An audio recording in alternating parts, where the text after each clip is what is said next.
note that only 18 out of 20 of the students were released. 2 of the students were said to have been killed while in captivity by the bandits. That's unfortunate, but what's the news? What is the news about the market closure? What has led to that? The governor in his speech while addressing the crowd of parents and relatives that turned out to receive the relief captives said that for the state government following a stakeholders meeting on security has observed with dismay that these armed bandits find their way into especially weekly markets where they get basic amenities such as food and petroleum. So the state government has now decided to ban the sale of petrol or jerrycans in all parts of the state and to close all the weekly markets, including both in the south of the Zamfara state capital, as one of the measures to address the situation. Now let's go back to the death of the 2 who were not released. Any news about the circumstances surrounding their death? We interviewed some of the released captives. They said they are only shot dead by the armed bandits on the premise that they came from Plateau local government area of the state. The bandits alleged that in Plateau local government area there are vigilante groups, popularly known as El Sachos, who they are not in good terms with. That is only the reason they gave, according to the students who interviewed. Now let's go back to the security measures. What else is the government saying about securing schools in the state so that this sort of incident doesn't happen again? And what are they saying about bringing the perpetrators to book? Well, the governor said more decisive measures have been taken. The closure of markets and the ban on sale of petrol on jerrycans across the state are some of the latest measures taken by the government. And instead, more measures are being taken to address the situation. And they appealed for more support from the general public. And another measure taken by the government, according to the governor, is the ban on carrying more than 2 persons on a bike. The governor gave an order to security agencies that any motorcycle found carrying more than 2 persons at a time should be intercepted. And if the rider of the motorcycle refuses to stop, should be shot instantly. That's the order given by the governor. So finally, Jamilu, before you sign off, what was your observation concerning the physical and mental state of the released students and lecturers? The released captives are obviously still in trauma. They are in trauma, and this is obvious when by the torture and humiliation they underwent while in captivity. We discussed, we interviewed a number of them. They said the torture they underwent is better imagined than told. And they are still in that mood, so to say. Thank you very much, Jamilu. The government says they will now be taken to health facility for them to have their health checked before further steps are taken. Thank you very much, Jamilu. We'll be expecting more updates much later. Thank you very much.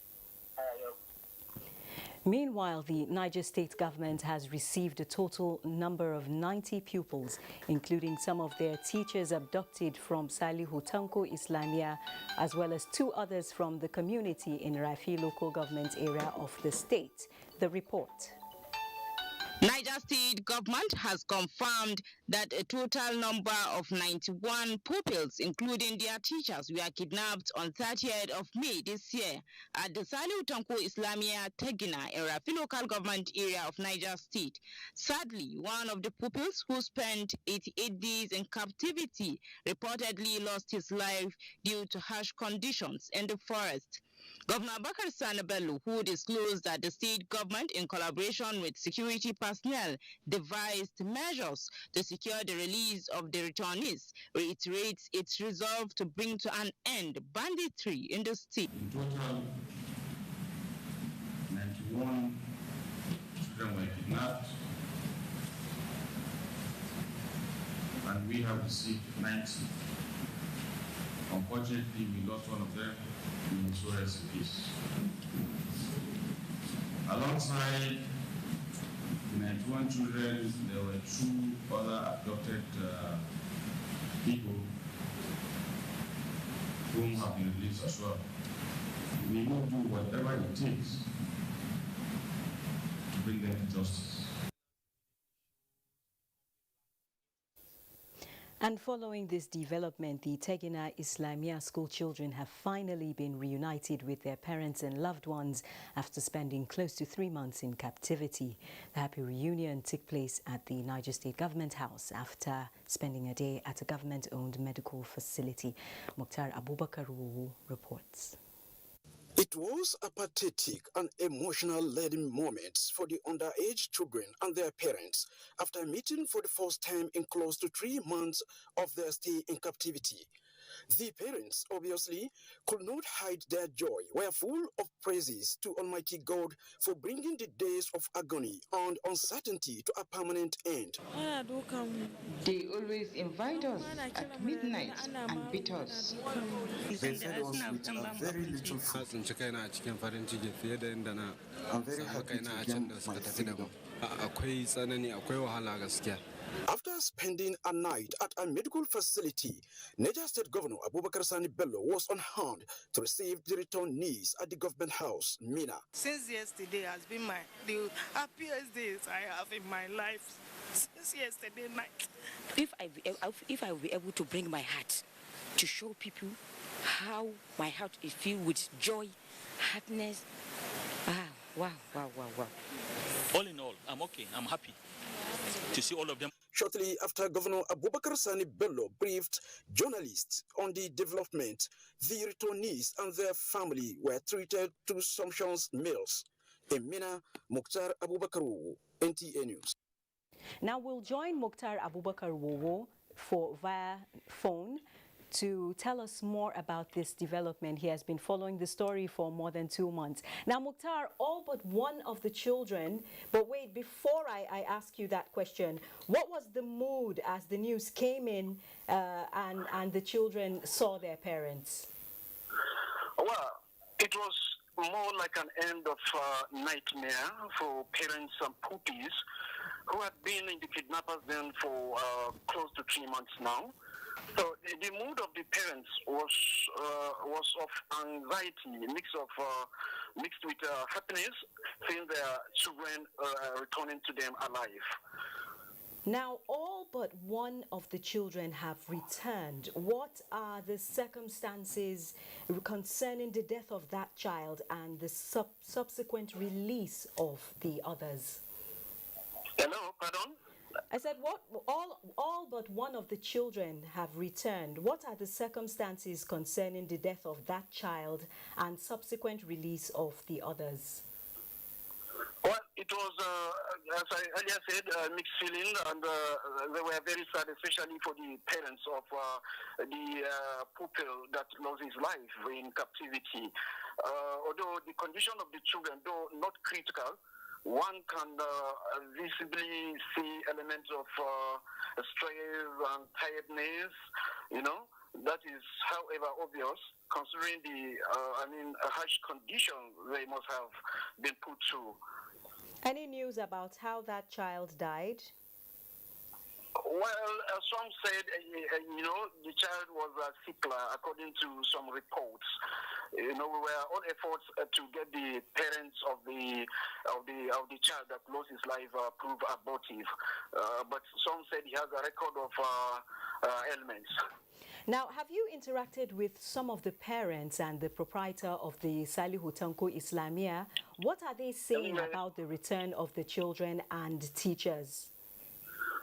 Well, they were thankful to God, for the safe return of the children, and praising God, or God Almighty, although they didn't disclose how the children were released. It was said that the children were released yesterday, around Brilliangwari Axis, and they were taken straight to Mina. That was yesterday night, to a medical facility where they were examined. Now, what is the government saying about security, especially with regards to keeping schools safe? Well, the Governor Abubakar Sani Bello, during a press briefing, promised to, deploy more securities to those areas in order to curb the activities of these bandits and other criminal elements, in the states. He promised that to provide more security agents to secure, to ensure safety in our schools. Thank you very much, Mukhtar. We'll be expecting more updates. All right, you're welcome. Thank you. That was our correspondent, Mukhtar Abubakar Wowo, who has been following the story for the case for more than 2 months. Now, we refuse to be cowered under violence. We remain defiant against terror and recommit to supporting the Nigerian people to fulfill their dream of prosperity, peace and security. The United Nations Resident Coordinator in Nigeria, Edward Callon, gave the affirmation at the memorial of the 10th anniversary of the UN house bombing. Adebola Brookslyn Sunday reports. On Friday, 26 August 2011, a suicide bomber rammed a vehicle packed with explosives into the Abuja UN house, killing 23 people. 10 years after, the staff of the world's topmost organization, families of victims and survivors converged to pay respect to colleagues and other victims. The wounds of this tragedy are deep, but the courage and faith and determination of the UN family in Nigeria to continue its mandate runs even deeper. Stood shoulder to shoulder in solidarity with the UN family 10 years ago, and we stand today to remember them. At exactly 10:25 a.m. local time, a 1-minute silence was observed in honor of the victims, after which they laid wreaths at the Green Lawn. 10-year-old David Ilya Musa, who was at conception stage when the incident occurred, also joined in paying tributes to his late father. We thank God for this side. What of those people that will not have help? How are they going to bring up their children? I wish they are alive today to still have the testimony. We are happy that the government of Nigeria believes in multilateralism. The federal government has reconstructed the building, which is occupied by 17 UN agencies. I am Adebola Brookslyn Sunday, NTA News.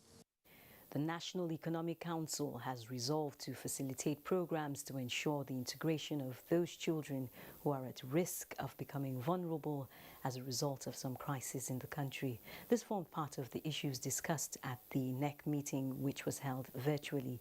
State House correspondent Aliu Kabir reports. The National Economic Council meeting deliberated on several issues, including presentation by the Special Advisor to the President on Social Investment Program, Mariam Uwais, on the need to address the vulnerability of the Nigerian children, especially those in the crisis areas, to avoid being overpowered by miscreants. Programs to enhancing the education and skills acquisition are approved. The memo presented was made to acquaint the Council that the mission is aimed at facilitating programs that will ensure the integration of those children at risk and young adults by creating opportunities for them to have skills and to give them empowerment in order to reduce their degree of vulnerability. communities. With much effort on the progress report on COVID-19, the governor of Lagos State, Babajide Sanwo-Olu, in his briefing said, although Lagos is the epicenter of the virus, millions of doses of the vaccines are underway. For example, he added, about 29 million doses are expected by Johnson & Johnson before the end of September. Quite a significant amount of new vaccine doses coming in from AstraZeneca, from Moderna, and a huge quantity is expected from the Johnson & Johnson. The council also discussed on the need for various states to submit their report on the NSAS crisis for further deliberations, as few states have submitted their final reports to government, to include Abia, Ekiti, Enugu, Gombe, Kwara, and Rivers, with the interim report by Lagos State government. Other states are yet to submit their reports, that is 19 of them.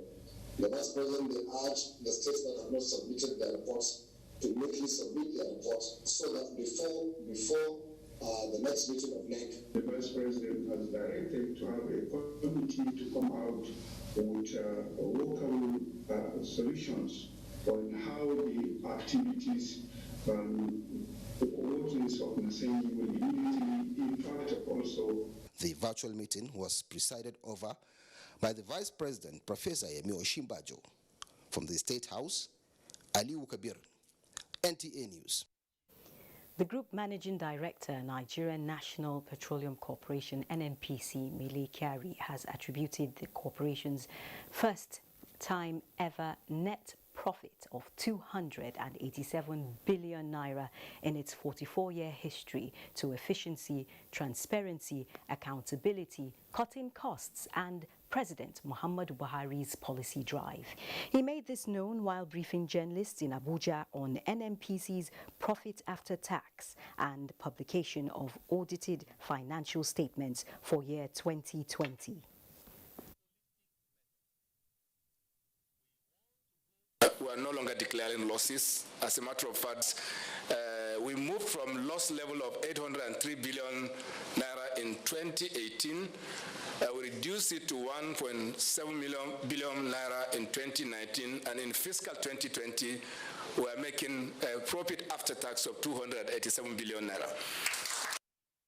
The Minister of State for Petroleum Resources, Timipre Silva, who joined virtually, expressed the determination of the federal government to surpass the current feat. The first time NNPC is getting profit, we are very proud of you and we'll always stand with you. Joseph Johnson reports that transparency and accountability were words frequently referred to as watchwords in moving forward. The crisis rocking the People's Democratic Party, PDP, took another twist this Friday following a Birnin Kebbi High Court order reinstating Prince Uche Secondus as national chairman. Correspondent Timothy Yusuf reports. I've resolved to submit to the NEC of our party tomorrow a recommendation from the National Working Committee for the National Convention of our party to be held between Friday 30th of October to Saturday 31st of October. Venue will be determined by the grace of God tomorrow by NEC. Also, this distinguished body had empaneled 8 distinguished leaders of our party under the able leadership of former President of the Senate, Senator David Mark, to interface with our leaders who are involved in these issues of court, so that all court matters can be now withdrawn and then for normalcy to continue to return to the party. I appeal on behalf of this body to all well-meaning members of our party to sheathe their sword and let us embrace peace, because Nigeria is waiting for PDP, and I believe that we have the capacity to resolve whatever issues we have. The Secretary to the Government of the Federation, Boss Mustafa, has inaugurated a 12-man interministerial committee which will ensure successful conduct of activities to mark Nigeria's 61st independence anniversary. Kenneth Nanim reports. The interministerial committee may be few in number, but the task before them is huge, as the responsibility for planning, organizing and executing all activities approved for the successful conduct of the 61st independence anniversary of the nation, is rested on their shoulders.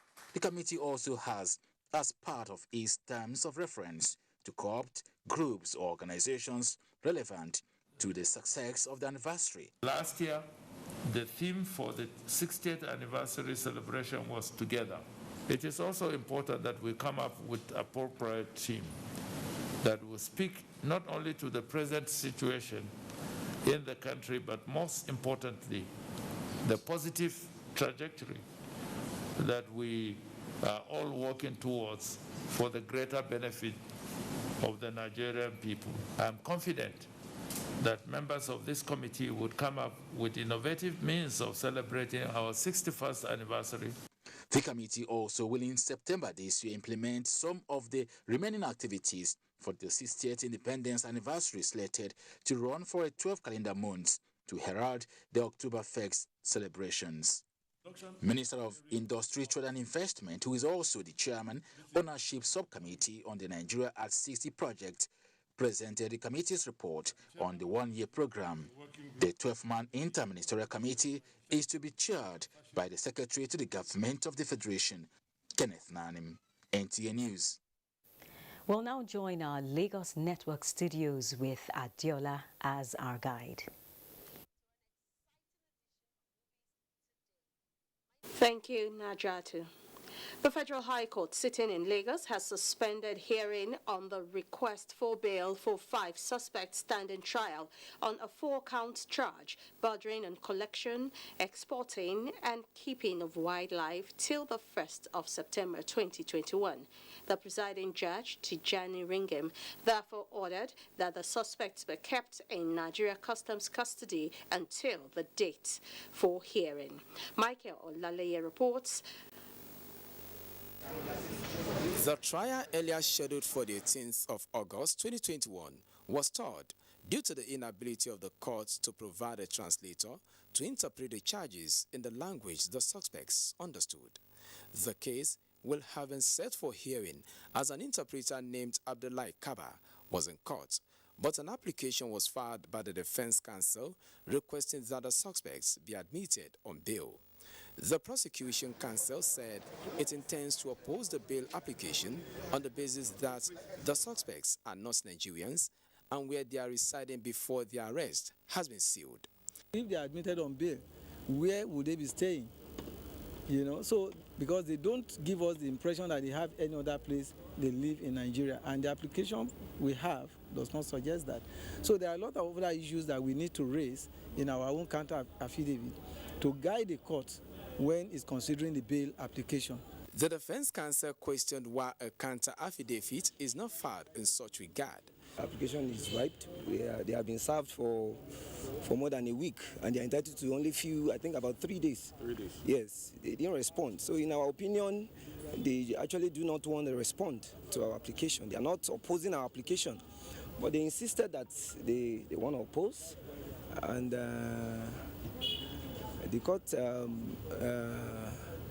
towards their own direction. The court, while adjourning hearing to September 1, 2021, ordered that the suspects remain with the customs. The 5 suspects were arrested in connection with 22.3 billion naira worth of wildlife. In Lagos, Michael Olaleye, NTA News.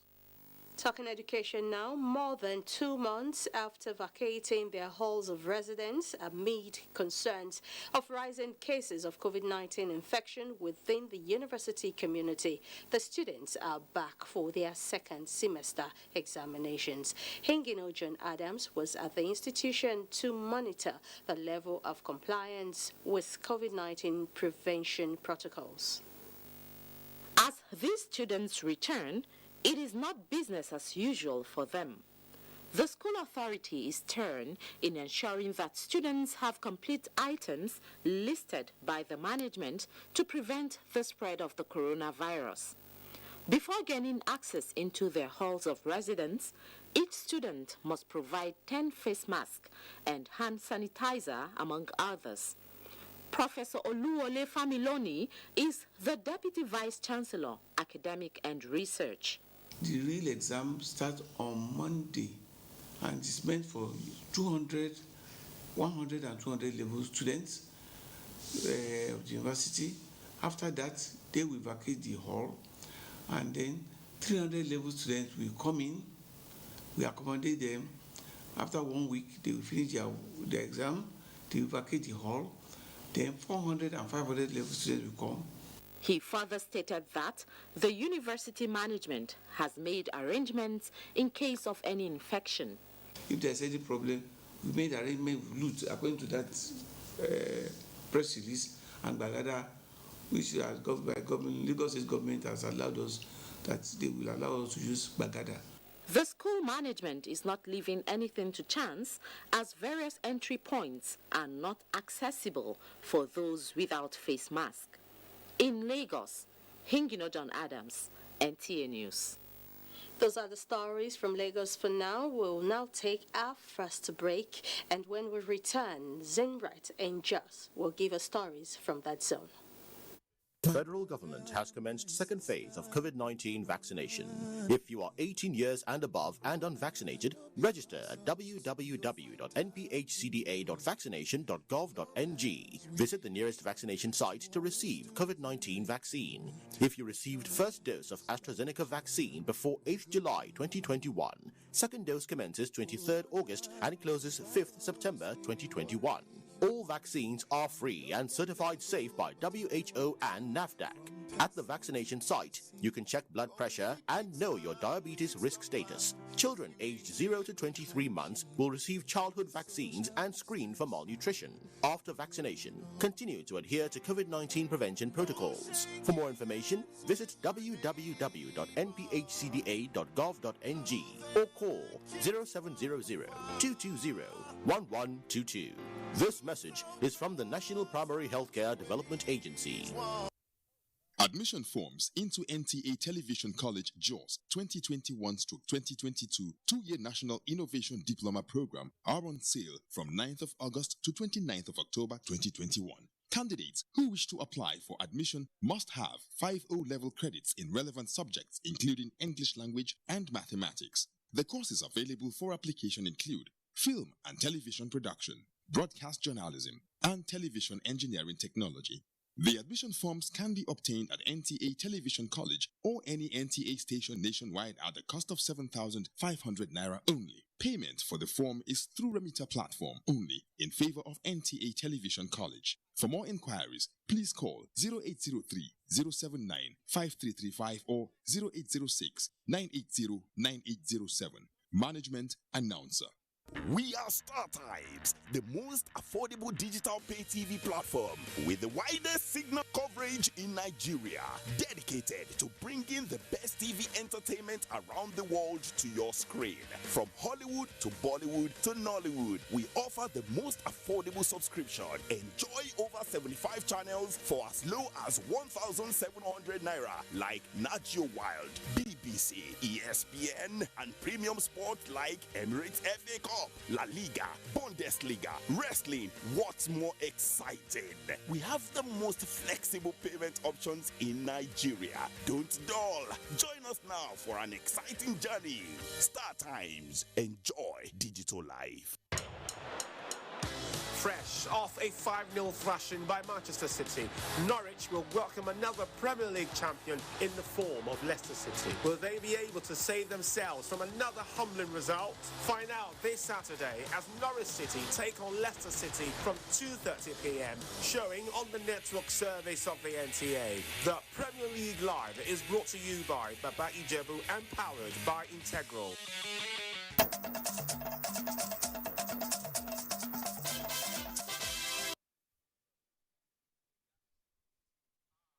Thanks for staying with us and welcome to Jos. For past few weeks, the relative peace being enjoyed in Plateau State was punctured following violent attacks which left a number of people dead and property destroyed. This has necessitated the call by community and religious leaders to the citizens to tour the path of peace for the state to move forward. Caleb Gochin reports. The streets are deserted.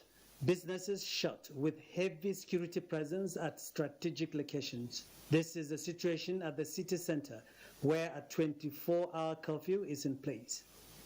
The negative impact of any unrest on the society are enormous, and people of goodwill have continued to call for caution and restraint by all citizens. I'm urging everyone to respect the Constitution, to obey the rule of law, law and order, and most especially to respect the lives of individuals.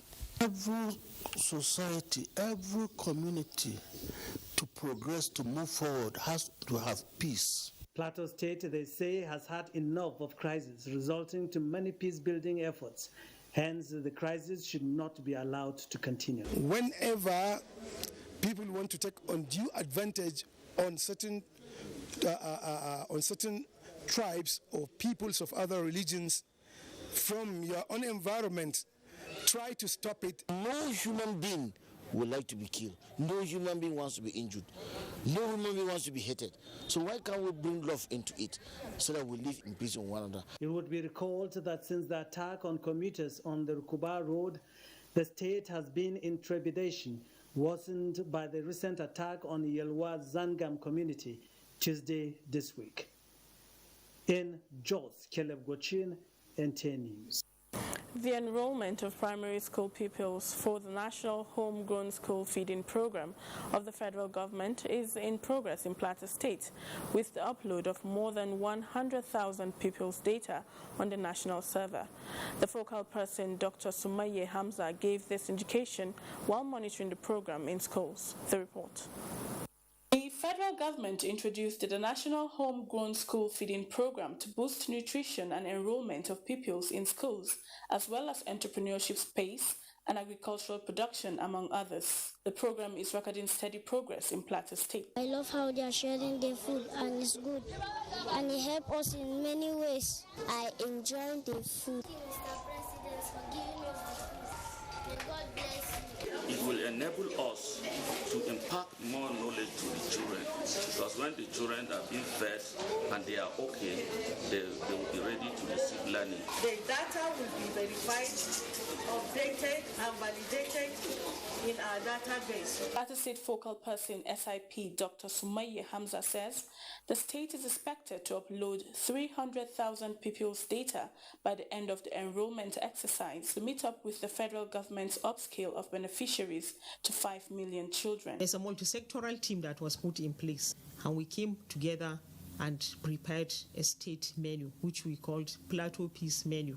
And this menu is such that it provides a balanced diet. It translates to the fact that more number of cooks will be there to provide the food for the children, and therefore more number of farmers will be available to supply the food. So the value chain entirely will feel the impact. While commending the federal government for the initiative, the focal person urged stakeholders to show more commitment to its success. And that's it from here. It's back to Najatu in Abuja for more on Nationwide. Thank you, Zenret. The Minister of Finance, Budget and National Planning, Zainab Ahmed, has restated the federal government's commitment to exploring more ways of revenue generation and blocking leakages for sustainable and inclusive development. The minister stated this while receiving members of Executive Intelligence Management Course 14 of the National Institute for Security Studies in her office in Abuja. Benny Adams reports. Having required resources for execution of programs and projects goes beyond budget approvals, as the need for upward reviews and cash backing often takes center stage. Graciously look in our direction to make our budget more robust. That is part of reasons for the visit by the Executive Intelligence Management Course 14 of the National Institute for Security Studies, Abuja. We train, constantly training all the staff of the DSS and other security agencies to meet up with the challenges of security. The minister, quoting data from the African Development Bank, says the annual cost of conflicts is estimated at $100 billion, hence the need for prevention to save cost. Good governance and security are instrumental to sustainable development. I want to say that casualty also runs in the other direction with growth and the economic development, and it creates a safe and secure environment where all Nigerians can pursue their livelihoods in peace. The 66-member course participants are drawn from ministries, departments, and agencies of government, and the various security agencies in Nigeria, Ghana, Liberia, and the Gambia. In Abuja, Benny Adams, NTA News. President Buhari's administration has been rated high in infrastructural development, job creation, and other social intervention programs. This is the position of guests on Good Morning Nigeria while speaking on the second quarter GDP 2021. Thomas Obetere reports. Guests on Good Morning Nigeria commended the federal government in its efforts at sustaining the economy of the country in spite of challenges. They noted that the Petroleum Industry Act and other reforms in the oil and gas sector, as well as its sustained economic development growth plan, have shown the readiness of President Buhari's administration to make Nigeria an investment hub globally. Most of this growth predominantly came from the non-oil sector, which really means for us that all of the very active efforts that this administration under President Muhammadu Buhari has been making in diversifying the economy away from purely oil and gas into more of the labor-intensive sectors, into the real sector, the investments we've made in the real sector, etc., that they're now yielding fruit. We have now seen, based on the figures, that we recorded nearly 10%, nearly double-digit growth.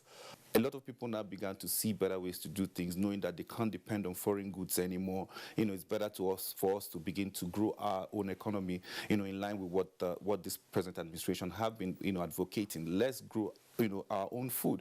You can imagine, some of us have been, said it then. You can imagine if countries could not, those who we used to depend on, to import rice, shut their borders and all of that, and then we could not get food. Can you imagine what would have happened to this country? The guests also noted that a lot of progress have also been made in the agriculture, ICT, manufacturing, development of small and medium-scale investment, transportation, and human capital development, as these are necessary tools for building a robust economy.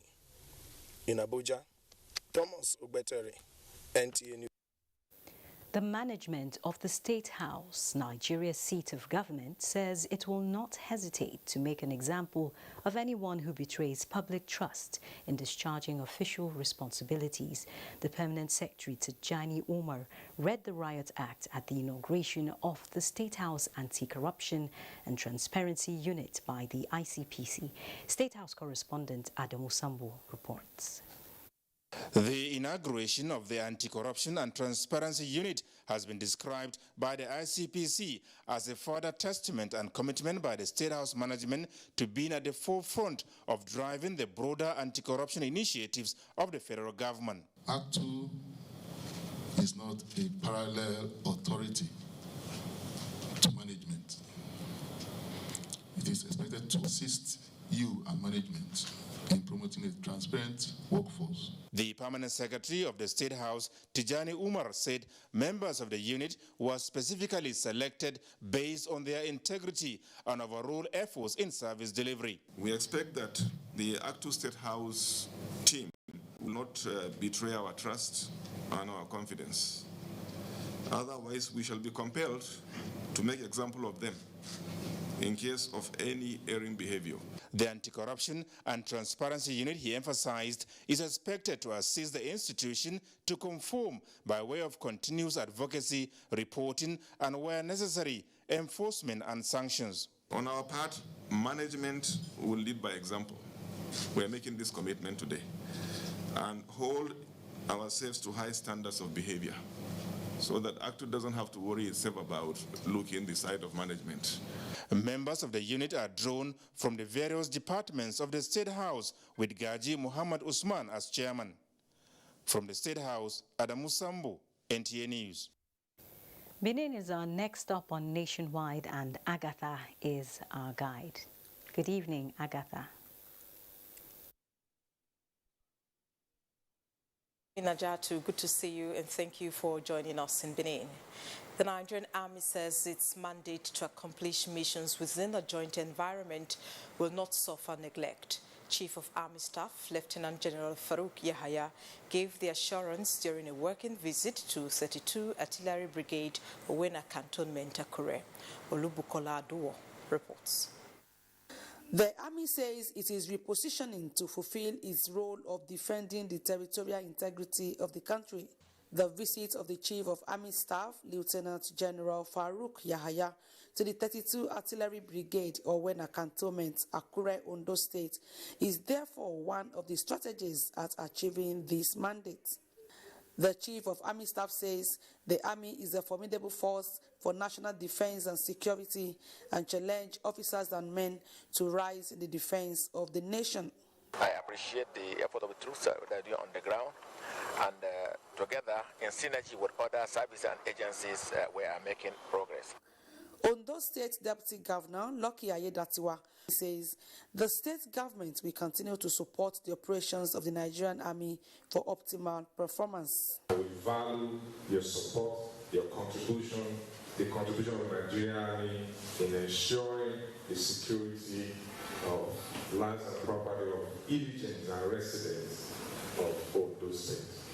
The Chief of Army Staff was also at the palace of the paramount ruler of Akure, Oba Alade Tonyibo Ogunlade Alade Lucy, where the traditional ruler prayed for him and the country.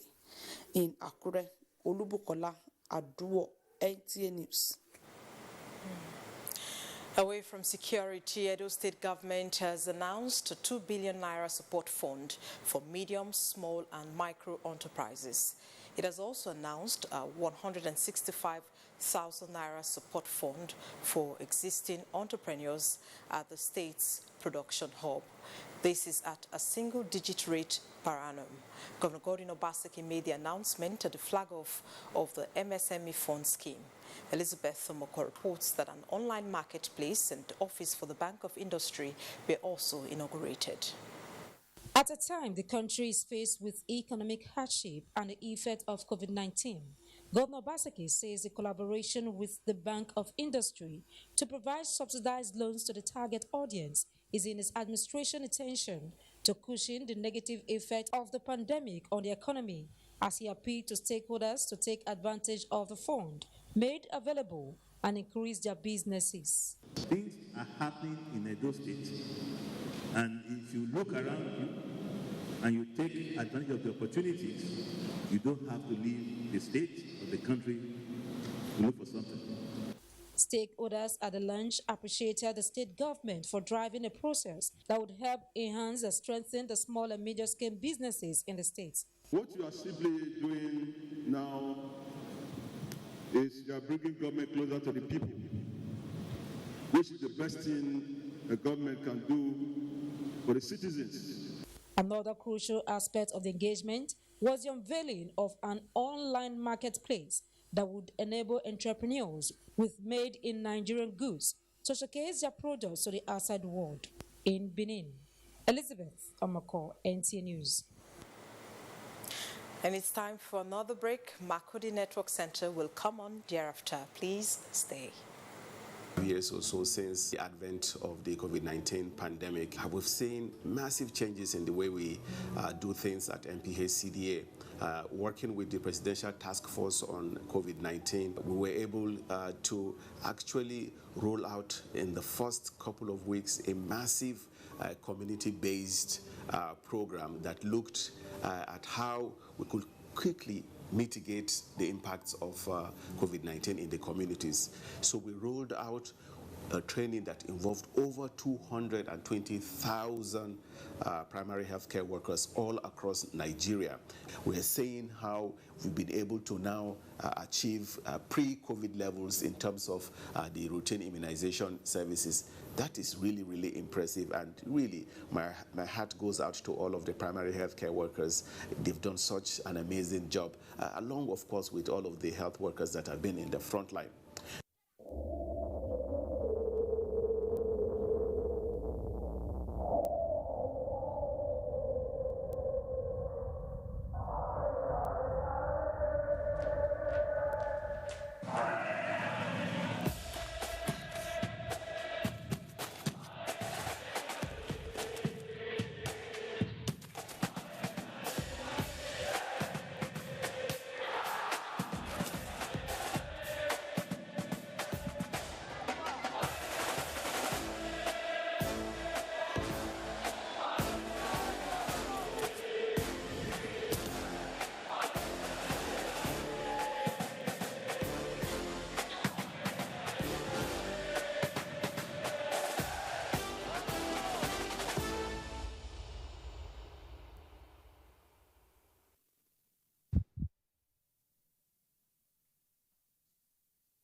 compatriots, our country can be as great as we want. Let us all commit ourselves to its greatness. We must be willing to set aside our differences, unite and stay as one. In our expansive landmass, human and material resources, and plurality lies our strength. Let our challenges lead us to rediscover our common ground, and together, let's find solutions. This will take some time, so it requires patience, tolerance, and forgiveness from every one of us. Let all hands come on deck to protect and transform our country. Let us unite and see each other not as adversaries, but as brothers and sisters. Together, we can build a better Nigeria for ourselves and for the next generations. This message is brought to you by the National Orientation Agency, NOA, with support from Nigerian Television Authority, NTA.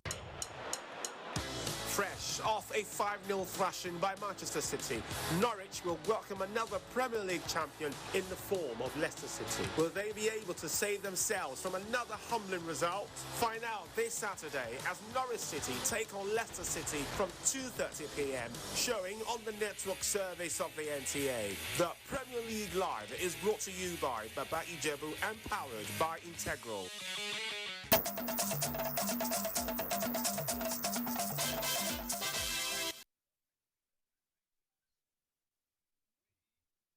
And welcome to Makurdi. Governor Samuel Otom has warned Benue people, especially those in flood-prone areas, to desist from activities that are likely to create grounds for flood to occur. The governor gave the warning following predictions from relevant authorities that Benue is among states to suffer devastating effects of flood this year. Charles Abba reports. With the coming of rains and predictions by the Nigeria Hydrological Services Agency and corroborated by the Nigeria Meteorological Agency that various parts of the states, including Benue, would experience high magnitude of flooding, some parts of Makurdi metropolis have already suffered a number of flash floods in recent past. Governor Samuel Otom, who said the state government has employed a number of measures to reduce the impact, appeal to people to be wary of flood-induced practices. Those of them who are in flood-prone areas are aware of this. We have educated them. And I look forward that they will take some preemptive steps to not to incur further damage. As an approach to a lasting solution to perennial flooding in Benue, especially Makurdi metropolis, the governor reaffirmed that dredging of the river Benue is a sure remedy against the phenomenon. If the river is dredged and it has enough capacity to receive water, then you won't have what you're seeing here today because it will accommodate the water and flush it out. But that is a challenge. That is the final solution to the problem that we have about flooding here in Benue State. He maintained that the silting of the river has reduced its capacity to withhold high volume of water. In Makurdi, Charles Abba, NTA News. On food security, the federal government has continued to ensure food security in the country through provision of agricultural incentives at various levels. One of the measures initiated to motivate and boost farming is to adopt measures to facilitate increased and improved yields of agricultural products. In Makurdi, the Benue State capital, a train-the-trainer program has taken place for licensed seed inspectors in collaboration with other stakeholders to generate increased yields. Ode Moses Ajao tells us more. Nigeria, which is ranked as the #1 producer of cassava in the world, has over the years been unable to derive maximum benefits accruable from this product. To revamp and boost interest in its farming, the federal government inaugurated the National Agricultural Seed Council for the overall development and regulation of the industry. Organizers say this year train-the-trainer course for 20 licensed seed inspectors in Makurdi is aimed at upgrading the technical skills and bridging knowledge gaps in the agro industry. New crop varieties have evolved within the 2 years. So the LSIs, that is the licensed seed inspectors, need to know these crops. The purpose of this particular training is to improve the skills of the selected LSIs to recognize pests and diseases, and so that they can use this knowledge for quality seed certification. We will be able to know more as regards identifying cassava varieties. Those in the farms too will tell them what to do, so that at the end they will get the desired results on their yields. Cassava, which has a wide range of byproducts, can be used in gari and cassava chips, flour, starch, and a range of industrial chemical products, amongst others. In Makudi, for the Moses Ajao, NTA News. And that's it from Makudi. Nationwide continues in Abuja with Najatu. Thank you, Fatima. The federal government has expressed willingness to support states which are committed to ensuring safety in times of emergencies. The Controller General of the Federal Fire Service, Dr. Liman Alhaji Ibrahim, disclosed this during the unveiling of additional firefighting equipment in the state. Emmanuel Akila reports. Gombe State is steadily moving towards ensuring effective response to fire emergencies. This is with a renewed synergy between the state and federal governments, as the state government provides 2 Hilux vehicles. At the time, the Federal Fire Service is deploying a truck to ensure effective response to fire incidences across the state. These additional equipment are to complement the earlier ultra-modern firefighting equipment deployed by the Federal Fire Service to Gombe State. We are here today, sir, to present to you the firefighting truck, which we pledge we are going to donate. Governor Mahmoud Ino Yahya reassured further commitment in working with the Federal Fire Service. No amount of money is too much for us to put in a bid to save lives and property of the people. The Gombe State government is ready and willing to synergize with the federal government in order to provide security and in order to provide safety. The governor also provides a site for the Federal Fire Service to set up a base in Gombe. Emmanuel Akila, NTA News. Up next is Sports Update.